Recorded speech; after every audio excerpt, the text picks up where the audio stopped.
بسم اللہ الرحمن الرحیم۔ السلام علیکم۔ ایک عورت کو چوتھی طلاق ہوئی اور اس نے 5ویں شادی کر لی، لیکن ایک عرصے تک 5ویں طلاق نہ ہوئی تو اڑوس پڑوس اور سہیلیوں کو بڑی حیرانگی ہوئی۔ انہوں نے وجہ جاننے کی کوشش میں خاتون سے سوال کیا، بہن کیا وجہ بنی کہ آپ کو 4 طلاقیں تو جلدی ہو گئی، لیکن اب 5ویں بار آپ نے ایک لمبا عرصہ گزر گیا کوئی طلاق نہیں لی؟ خاتون نے جواب دیا، پہلا شوہر ہر بات پر روکتا ٹوکتا تھا، میرا گزارا نہیں ہوا اور میں نے پہلی طلاق لے کر دوسری شادی کر لی۔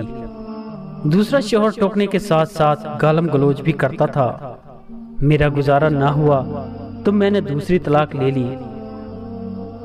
تیسری شادی کے بعد شوہر ایسا ملا کہ جو ٹوکتا بھی تھا، گالم گلوچ بھی کرتا اور مارتا بھی تھا، لہذا میں تنگ آ گئی اور تیسری طلاق ہو گئی۔ لیکن مجھے چوتھی شادی بھی راس نہ آئی، کیونکہ چوتھا شوہر ٹوکتا بھی تھا، گالم گلوچ بھی کرتا، مارتا بھی اور گھر سے بھی نکال دیتا تھا۔ میں نے اسے جان چھڑائی اور چوتھی طلاق لے لی۔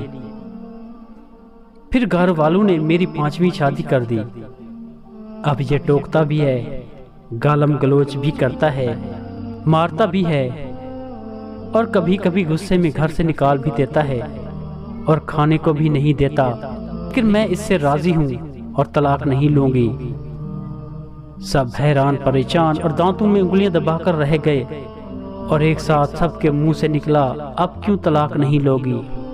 خاتون نے جواب دیا، پہلے سب تجربوں سے معلوم ہوا کہ ہر بار پہلے سے زیادہ ذلالت، تکلیف اور دکھ ملے ہیں، اب اسی پر صبر کر لوں گی، یہ نہ ہو کہ اس کے بعد اس سے بھی برا شوہر ملے۔ عقل والوں کے لیے اس میں نشانیاں ہیں۔